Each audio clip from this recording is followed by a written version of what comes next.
Okay, let's dive right in.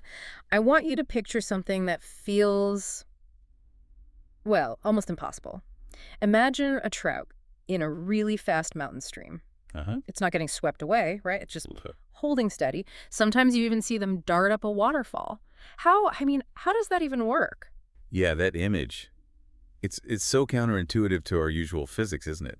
And that exact kind of observation, that apparent defiance of the rules, is really the spark behind the source material we're digging into today. All right, so we're doing a deep dive into some really fascinating, maybe even controversial writings centered around Viktor Schauberger. He was an Austrian forester, a naturalist. And someone whose observations of nature led him down a path that radically challenged the science of his day, and still challenges much of ours, arguably. Totally. And these sources, they basically argue that modern science, modern tech, Yeah. they've become seriously disconnected from nature itself.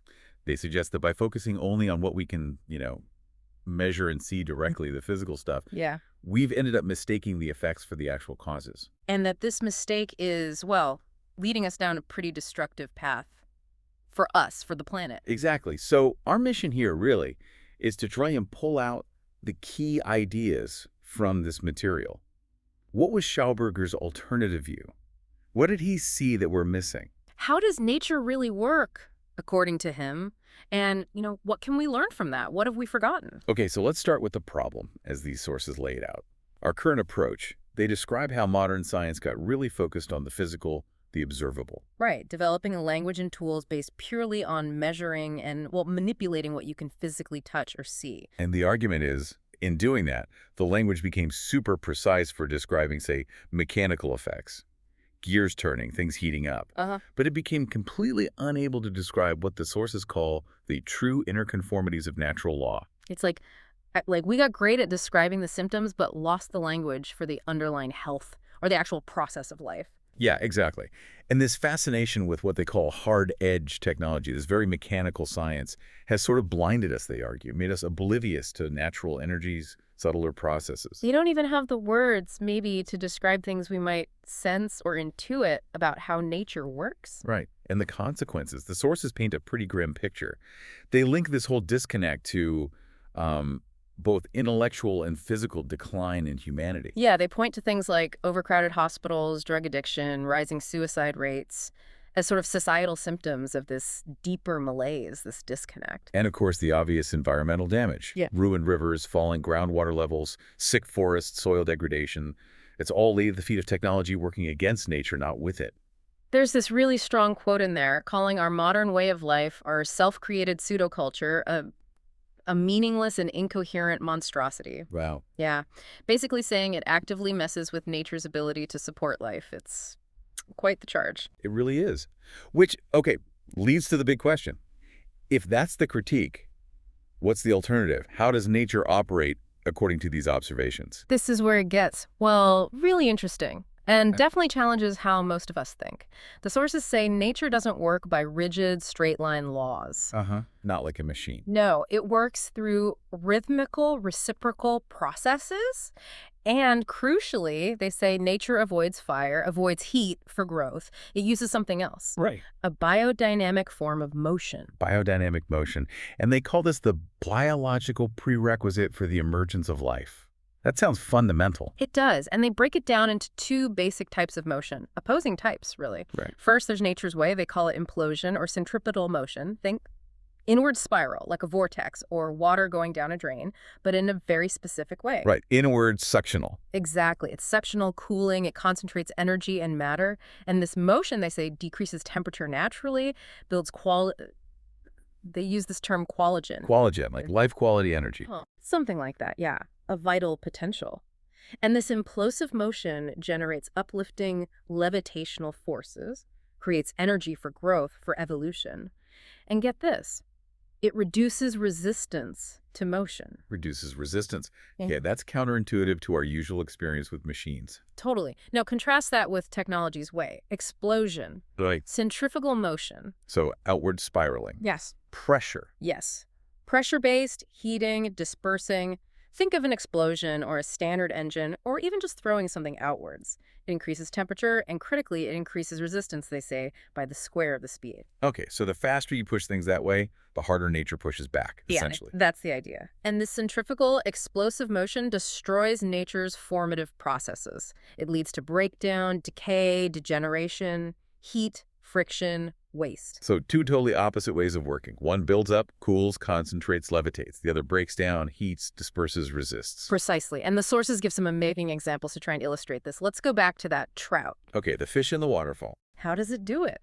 The sources say it's not just muscle, it's tapping into these natural levitational forces generated by the water's implosive movement, maybe even amplified by how its own blood circulates.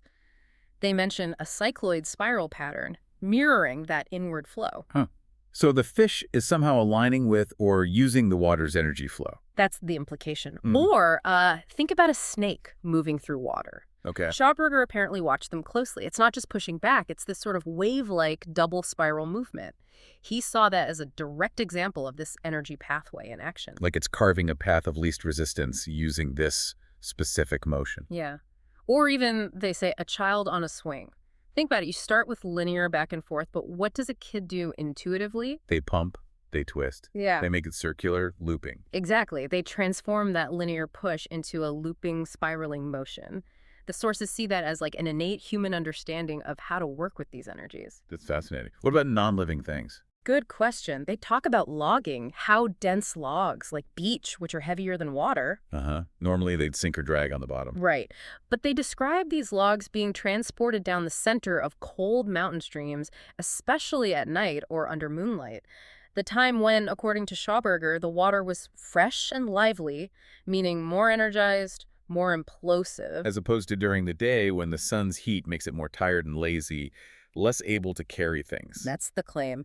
And even more dramatic, they describe conditions under icy cold moonlight where smooth stones were seen lifting off the riverbed. Lifting off, like floating. Floating on the surface, yeah. Seemingly overcoming gravity, again linked to this idea of the water being in a highly energized, contracting, cooling state that generates levitational force. Wow. Okay, that definitely challenges standard physics. It absolutely does. And central to all this is water's special property, its anomaly point at +4 degrees Celsius. Right, where it's densest. Yes, but more than just density. The sources call this a state of indifference, its highest energy content, the ideal point for natural processes. They argue that heating water unnaturally, pushing it away from this state with our technology, is fundamentally damaging its life-giving ability. And they mention warm springs. Yeah, another puzzle piece for them. Warm springs in cold rock that somehow get warmer as the outside air gets colder. Again, defying simple thermal exchange rules and pointing, they say, to these other energy dynamics. So all these observations, trout, snakes, logs, stones, water temperature, they all led Schauberger to seriously question some bedrock scientific principles. Big time. Archimedes' principle of buoyancy, for one. The law of conservation of energy, at least how we usually apply it. And even the law of gravity itself. Questioning gravity, how so? Well, he proposed that gravity, as we experience it, really only reigns in our atmospheric living space. He suggested that higher up, weightlessness is more the norm, and linked this back to those levitational forces generated by natural implosive motion. Okay, yeah, that's radical. You can see why the scientific establishment might have pushed back. Oh, absolutely. The sources are quite blunt about it. They describe the experts feeling threatened, dismissing his ideas as, ridiculous fantasies. Understandable, maybe, from their perspective, but it sounds like he felt they were closed off. He did. There's a quote calling institutional science a fraternity dangerous to the general public when it becomes too rigid, too resistant to new observations from nature itself. And didn't they? Did they try to have him committed? Yeah, there's this striking story. After challenging some established views quite forcefully, he was apparently taken to a psychiatric hospital, a lunatic asylum. Seriously? Seriously! But he walked out with a certificate confirming he was, and I quote, fully possessed of my senses. It just shows the level of conflict his ideas stirred up. It really does. And there's another connection made in the sources, isn't there? Between his ideas and cancer research? Yes, specifically the work of Otto Warburg, the Nobel laureate. Warburg found that cancer cells thrive in low-oxygen environments, using fermentation rather than respiration. Okay. So the sources draw this parallel. Schauberger says nature's life-building processes are cooling, concentrating, oxygen binding. Our technology is heating, expanding, often oxygen releasing or requiring high oxygen combustion. They suggest this unnatural heating explosive environment might be creating conditions conducive to diseases like cancer, which Warburg showed prefer low oxygen fermentative states. It's a suggestive link they make. It's a provocative thought. So if our current tech path is viewed as so problematic, destructive even, what's the alternative solution proposed? Well, they talk about bio-ecotechnology. It's essentially technology that works with nature, not against it, specifically technology that tries to emulate these implosive, inwardly spiraling cooling processes. Okay, mimicking nature's way instead of fighting it. And the payoff? The claim is potentially huge. They talk about generating energy almost free of cost. Free energy, that always raises eyebrows. It does. But the idea here is harnessing nature's own self-organizing, concentrating forces instead of relying on brute force, heat, and pressure, which are inherently wasteful and inefficient. Are there specific examples of this kind of tech?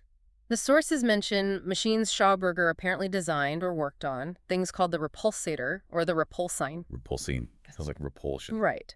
They're described as devices that mimic nature's suction principle, the implosion vortex, to generate what he called biomagnetism and potentially levitation. Levitation. So we're talking anti-gravity type effects. That's what's suggested. And intriguingly, one source notes that early prototypes, after falling into other hands post-war, were apparently later referred to as flying saucers. Okay, now we're really getting into unusual territory. It's definitely out there, but it's part of the narrative in these sources. But beyond the more exotic stuff, the potential applications listed are quite broad. Like what? Generating clean energy from water or even air using these implosion principles. Purifying water back to a natural living state. Raising groundwater levels, reversing the drop caused by current practices. That would be huge. Huge. Also, transporting materials heavier than water using energized flow, like those logs we mentioned. Restoring soil fertility by creating the right conditions for life, not just adding chemicals. And ultimately, the sources suggest this could lead to economic growth almost free of capital input, because you're working with nature's abundance, not fighting against costly resistance. It sounds almost utopian. Did they suggest anyone else knew about this? Yeah, they hint that ancient cultures might have had some intuitive grasp of these principles. They mention water priests or aqueducts built by Romans in places that seem waterless yet allowed crops to thrive, and things like funnel-shaped cisterns found in ruins from Moorish peoples or monks, designed perhaps to collect dew and structure water in a certain way. Little hints of a forgotten knowledge. Right. So pulling this all together then, the sources seem to present a really stark choice. They really do. It's painted as fundamental. Yeah. Either we continue down the current path, technology based on explosion, heat, pressure, dispersal, which they argue inevitably leads to breakdown, decay, and ultimately catastrophe. Yeah. Or we choose a different path. We actually start learning from nature, observing its subtle ways, its rhythms, its forms of motion. And we align our technology, our activities with those principles. Implosion, cooling, concentration, building quality, generating life. Taking nature as the ultimate teacher, essentially. Exactly. The core message seems to be that understanding this fundamental difference, explosion versus implosion, technology's way versus nature's way, isn't just interesting. It's presented as absolutely critical for our survival, for our flourishing on Earth. It's a profound shift in perspective. It really is. And maybe the thought to leave you with, something that really stands out from this material, is this.